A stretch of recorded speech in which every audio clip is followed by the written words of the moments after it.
few years ago when I was in college. I was heading home to meet up with my family over winter break. The drive was nearly across the entire country, so multiple long days in a row of non-stop roads. I was a broke college student though, so I wasn't booking any hotels or even motel. I packed some blankets in the back seat and figured I'd sleep wherever I could whenever I got tired. Around 1 a.m. and after 11 hours straight of driving, I finally called it quits for the night. I was starting to get dangerously tired, so I found the next rest stop I could sleep at and pulled over. It was one of those small pull-offs right on the side of the highway meant for just a few cars or trucks. It had a little building with what looked like a washroom and a couple vending machines. There was only one other car there parked in the spot farthest back, so I parked in the opposite spot to give us both some privacy. Then I got up to stretch my legs and use the restroom real quick. It definitely wasn't clean in there, which was kind of gross, but I did my business, then left to go back to my car. When I did, there was a man standing right outside my window. He was looking in at what I had in there. Can I help you?" My voice visibly startled him.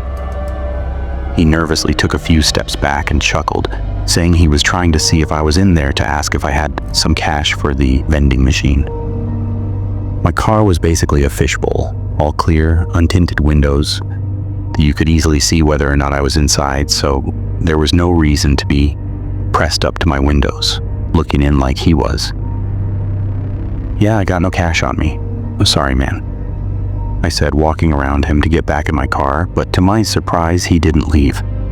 He actually tried to start another conversation, asking me what brought me out here tonight. I'm on a road trip. I'm sorry, but I really need to get some sleep. I can't really talk right now."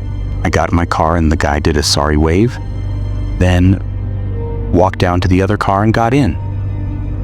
I was a bit relieved to see he got in the car and wasn't just a homeless person being creepy at a random rest stop. To be honest though, I think I was too tired to even feel uncomfortable or care what that man was up to. I just wanted to sleep. Thinking back on it though, and in a normal state of mind, I probably would have just left and gone to the next rest stop. I reorganized the mess in my front seat, tossing everything in the back, then leaned my seats as far back as I could and tried to get comfortable. I had my eyes shut for just a few minutes before I could tell some lights were moving around outside my car, which made me open my eyes to see what it was. I sat up, seeing in the mirror that that guy had moved his car right up behind mine. I watched for a minute, unsure why he'd moved at all. But with things getting a little too creepy, I knew I had to take the L and just find somewhere else to sleep. I pulled my seat back up, tossed my car in drive, and got back on the highway. I had a few unfriendly words to say under my breath about that dude as I pulled away. There weren't a lot of places to stop at on this stretch of road, so this inconvenience was going to cost me at least 30 to 40 minutes. It was dangerous how tired I was on this drive. My eyelids would close for a second or two, then shoot back open once I realized I was dozing off. This pretty much went on and off the whole way, until finally I reached the next rest stop, or what was a rest stop. It looked very similar to the other one, except it was without a doubt abandoned or out of service. The building was all taped up and decaying, and graffiti covered most of the exterior. Still, it was a place to pull off, and I figured I wouldn't have any issues sleeping here just for a few hours. Not sure if it was because the place was quiet and abandoned, or me just being really tired, but I passed out within a minute. I have to say, before I woke up, I got some pretty good sleep. I think I slept from 2 a.m. to 4 a.m. before I woke up violently to a crash against my car. The whole car shook as I scrambled to figure out what the hell happened. I looked in my left mirror, seeing a car's headlights parked right behind me. Then I looked in the right mirror. There was a man right beside my car with a metal baseball bat. He swung it again, bursting the back window. I kept yelling, "What the fuck?" over and over, trying to get my keys and get away. away.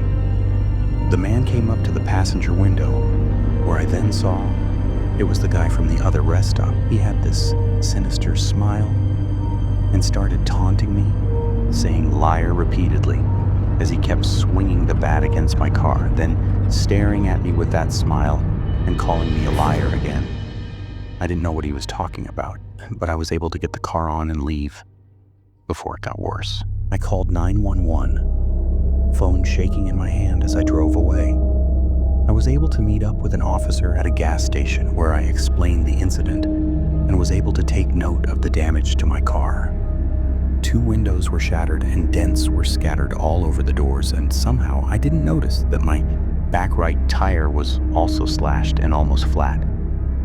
Another officer went to the abandoned rest stop, finding all the glass shards on the ground, but the man was already long gone. They notified all the patrol cars of the man's appearance and vehicle, but came up empty-handed. After being stuck in an unknown town for a few days to get my car fixed, I was able to make it home safely. It's crazy how insane some people are. I mean, I assume that guy lost his over something as simple as me not giving him a few bucks for the vending machine, or even just not wanting to talk to him at 1 a.m. on the side of a highway. The fact that I could have died that night over something so absurd is horrifying.